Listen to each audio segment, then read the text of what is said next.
June 21న దేశవ్యాప్తంగా neat రీ examination నిర్వహించేందుకు national testing agency NTA అన్ని ఏర్పాట్లు పూర్తి చేసింది.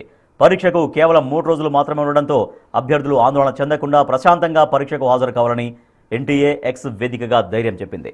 ఎగ్జామ్ వాయిదా పడుతుందంటూ వస్తున్న వార్తల్ని ఎవరూ నమ్మొద్దని స్పష్టం చేసింది. పరీక్ష తేదీల్లో ఎలాంటి మార్పు లేదని తేల్చి చెప్పింది.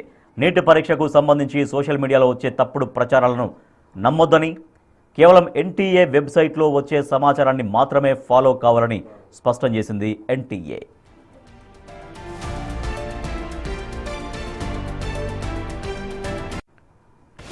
మే 3 నాటి అనుభవాలను దృష్టిలో ఉంచుకొని ఈసారి పరీక్షను అత్యంత పారదర్శకంగా నిర్వహించేందుకు ఎన్టీఏ నడుం బిగించింది.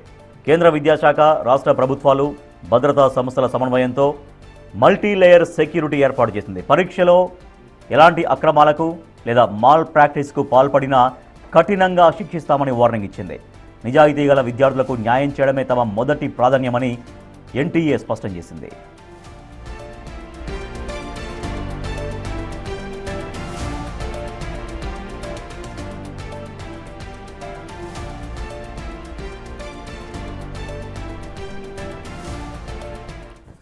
జూన్ 21 మధ్యాహ్నం 2 గంటల నుంచి సాయంత్రం 5 గంటల 15 నిమిషాల వరకు ఒకే షిఫ్ట్లో పరీక్ష నిర్వహిస్తామని ఎన్టీఏ చెప్పింది. అడ్మినిస్ట్రేటివ్ ఫార్మాలిటీస్ కోసం విద్యార్థులకు అదనంగా 15 నిమిషాల సమయం ఇచ్చింది.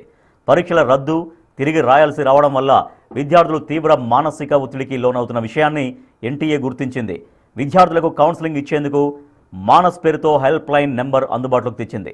ఒత్తిడిగా అనిపిస్తే 144116 నెంబర్ను సంప్రదించాలని సూచించింది. చివరి నిమిషంలో విద్యార్థులపై ఒత్తిడి పెంచకుండా ఇంట్లో ప్రశాంతమైన వాతావరణాన్ని కల్పించాలని తల్లిదండ్రులకు ఎన్టీఏ విజ్ఞప్తి చేసింది.